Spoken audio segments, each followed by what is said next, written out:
All right, we are finishing up our talk about the different indices, and we are going to finish it off with small companies. Russell 2000. Now, the Russell 2000 is representing the smallest 2,000 companies that are listed, that are publicly traded, essentially.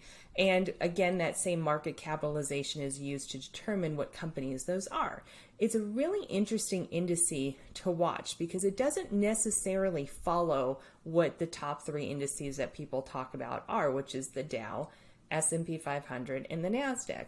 Oftentimes, it's kind of doing its own thing.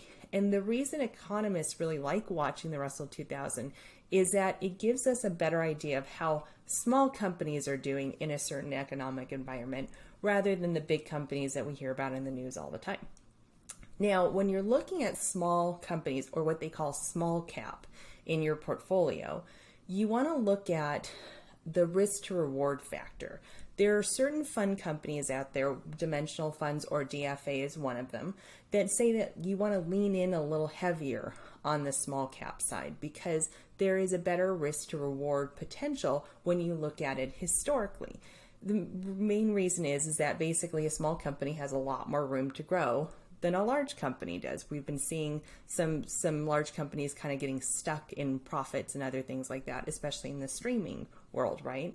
Lately. And so essentially a small company has that growth potential. However, there's a lot of volatility that happens with small companies as well.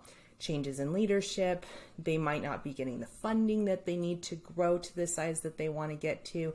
There's a lot of hiccups that happen when you're a smaller company trying to expand and grow, as we all know.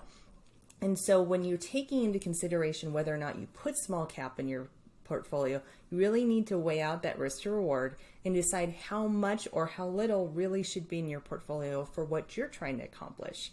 We are here to do that SOS, or second opinion service, to make sure that your portfolio is doing what you need it to do to hit your goals. So give us a call. We're happy to help as always.